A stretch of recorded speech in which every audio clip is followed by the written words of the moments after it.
Et justement de votre carrière et surtout de votre nouvel album qui sortira avant l'été 2019. C'est bien ça.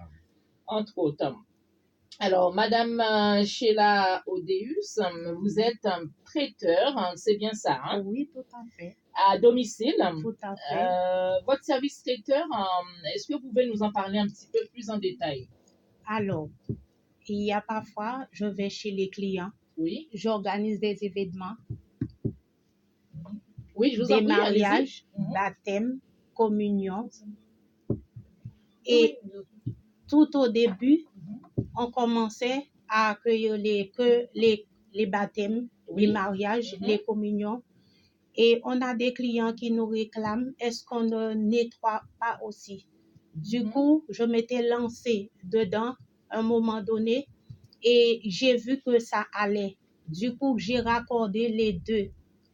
Et ce qui fait, si quelqu'un a besoin qu'on s'occupe de tout, le cortège, le mariage, la salle, tous les vêtements, on a une équipe pour.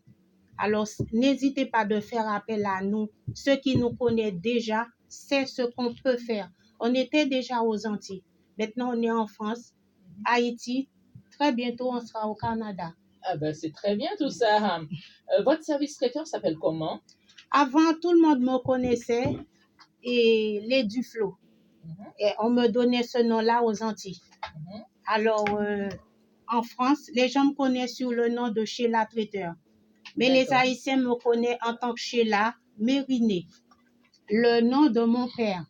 Très bien. Alors, les Haïtiens qui nous connaissent en Haïti, c'est que je suis l'enfant de mon père. Il connaît l'ancienneté de la cuisine chez nous. Oui. Du coup, il fait appel à nous. Très bien. Très bien. Depuis quand faites-vous les activités traiteurs? Ça fait combien d'années? Ça fait depuis 2007, moi. Mais je peux vous dire, c'est dans le sein de la famille depuis que j'étais même pas encore née. D'accord. D'accord. Je peux dire que c'est notre racine.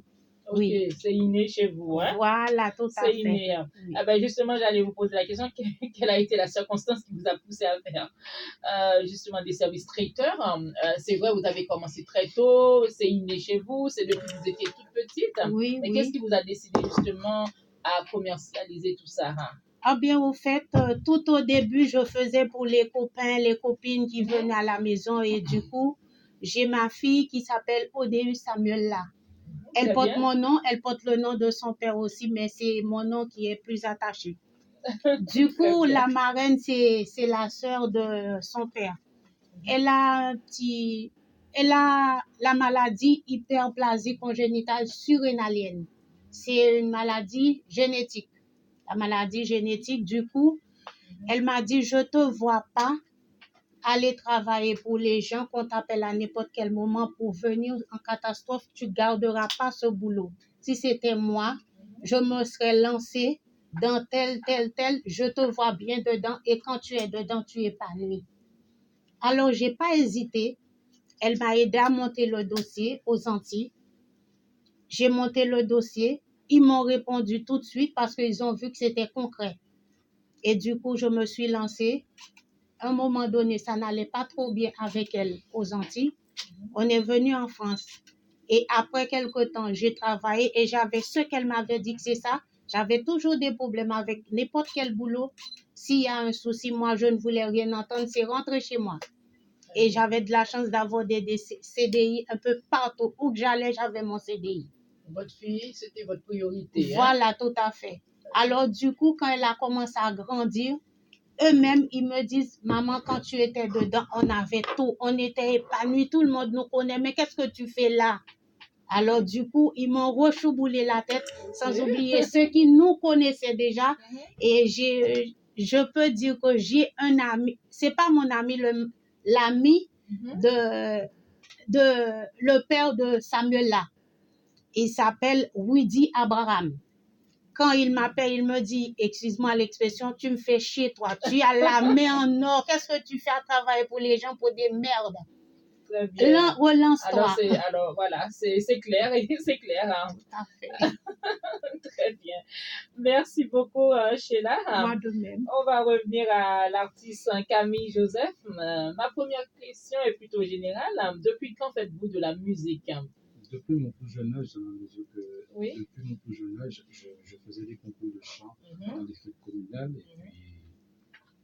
puis depuis là, ça m'a donné envie de chanter. Et puis là, par rapport au Casa, comme je dis toujours dans les interviews, Mhm. par rapport à Patrick Saint-Éloi, Oui. j'aimais bien ce qu'il faisait. Et puis Rollo, Bézias, Mike Brown, Claude François, tous ces gens m'ont inspiré. Et puis ils m'ont donné envie de chanter. Et c'est à partir de là que je voulais chanter.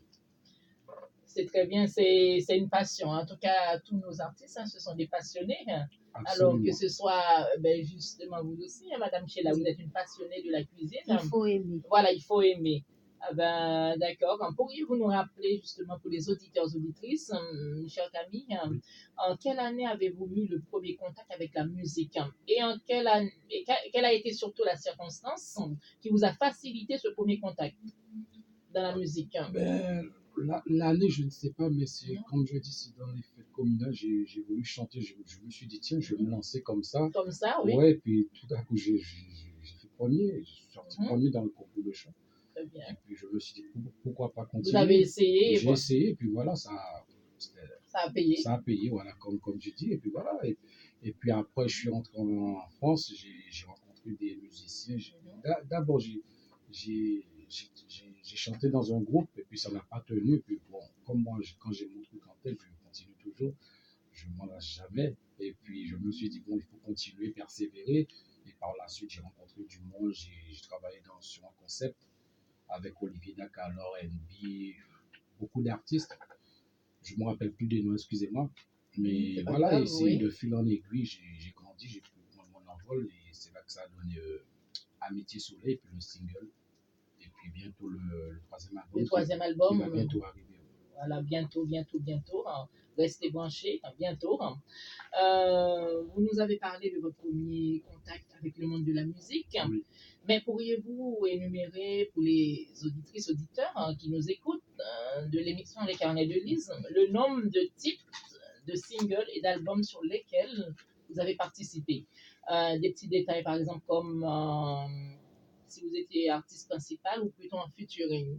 Non, jamais fait de featuring, à part le single avec ma fille, le single qui a 3 titres. Mon premier album Amitié Soleil, j'ai fait un featuring avec mon fils aussi. Très bien. Mais à Tout part en ça, famille, c'est bien. toujours en famille, mais C'est sinon, les gens de l'extérieur, non, jamais fait de featuring. Mais j'aimerais bien. D'accord. Très bien. Vous êtes dans l'émission Les Carnets de Lise sur la RPC, Radio Passion Culturelle, avec les invités qui sont l'artiste Camille Joseph et Madame Sheila Odéus. Une petite pause et on revient tout de suite dans votre émission du vendredi 15 mars 2019. À tout de suite.